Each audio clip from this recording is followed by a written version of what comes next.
question d'infection chez les enfants est une question cruciale. Il faut dire que les moins de 5 ans, par exemple, sont très fragiles et les statistiques en disent long. Chaque année, au Bénin, c'est plus de 35 000 décès que nous avons chez les moins de 5 ans. Et parmi les causes de ces décès figurent bien évidemment le paludisme que nous connaissons, mais les infections également. Et pour prévenir ces infections, il faut voir qu'il y a notre comportement en tant que parents, mais il y a également des stratégies. Et au nombre de ces stratégies, il y a la vaccination qui fait partie des stratégies. C'est l'une des stratégies qui a donné de très bons résultats. Donc, il faut vacciner également les enfants contre ces maladies pour lesquelles des vaccins existent.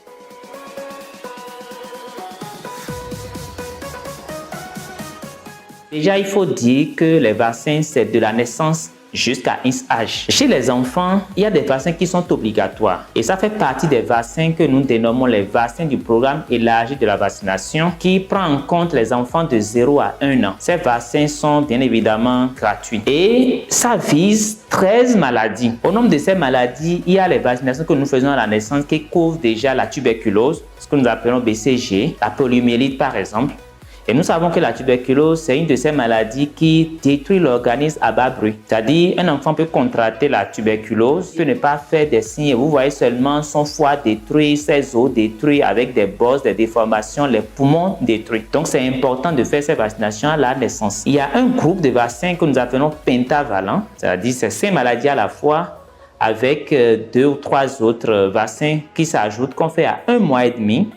À 2 mois et demi, à 3 mois et demi. Et ces vaccins ont l'avantage de protéger les enfants contre des maladies telles que le tétanos par exemple, qui est une maladie potentiellement mortelle. Lorsqu'elle est contractée, vraiment presque à 100% des cas, le risque de décès est là. Il y a des infections respiratoires telles que les angines, des pneumonies, qu'on peut prévenir en faisant des vaccinations dont je viens de parler et qui couvrent par exemple les microbes qu'on appelle coqueluche, c'est-à-dire la maladie qu'on appelle le coqueluche, la diphtérie, l'hémophilus, qui sont des maladies qui donnent de l'angine et qui peuvent détruire les poumons et donc conduire au décès. Après ces âges, vous allez voir que souvent, nous donnons des rendez-vous pour faire les vaccins à 9 mois. Parmi les vaccins de 9 mois, je veux insister sur la rougeole. Et c'est pour ça que c'est très important de faire les vaccins, notamment de ne pas jouer avec les vaccinations, surtout la vaccination de 9 mois qui prend en compte la rougeole qui est une maladie très contagieuse. Mais les vaccins ne s'arrêtent pas à 9 mois. Au-delà de ça, il y a les vaccins que nous appelons ORPEV que nous recommandons à ceux qui vraiment ont les moyens de poursuivre sur le conseil de leur pédiatre, de leur médecin traitant, puisque ces vaccins ont un coût. Il y a des gens qui sont potentiellement pauvres, nous en sommes conscients, mais pour ceux qui peuvent se donner des moyens, c'est important de faire le tout pour faire ces vaccins ORPEV.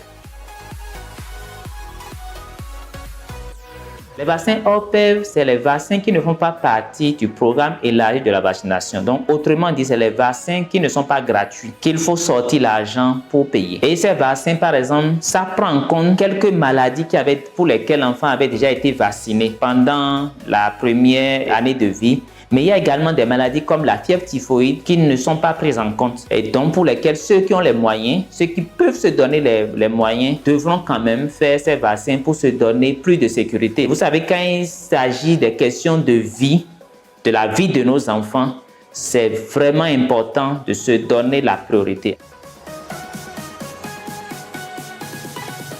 Les vaccins ne sont pas des médicaments, c'est des microbes ou bien des fragments de microbes. Et en ce sens, c'est connu que ces vaccins donnent des effets secondaires. Donc, il faut qu'on soit rassuré en tant que parent que les effets secondaires des vaccins sont à la limite des effets normaux. Ce que nous observons généralement, et c'est banal, c'est déjà la douleur liée à la piqûre. Quand on fait le vaccin, ça fait mal, ça va s'enfler et en dehors de ça, ça peut rougir un peu et laisser des boules. Ça, c'est pas un souci. Ce qui inquiète les parents, c'est les effets, c'est les signes généraux. La fièvre, par exemple, mais c'est normal. Quand vous introduisez le vaccin, comme je l'ai dit, c'est des microbes. Donc, il y a des vaccins qui donnent la fièvre, ce qui est normal. Donc, on vous donnera les conseils pour contourner ça. Il y a des vaccins qui fatiguent les enfants, qui leur donnent de la courbature, des douleurs dans les muscles, qui font qu'ils ne s'amusent plus comme avant. Il y en a qui dorment beaucoup, il y en a qui sont grincheux, qui sont nerveux, qui sont grognons. Tout ça ne devait pas nous empêcher de vacciner nos enfants. Pendant les campagnes de vaccination, il nous arrive des moments de constater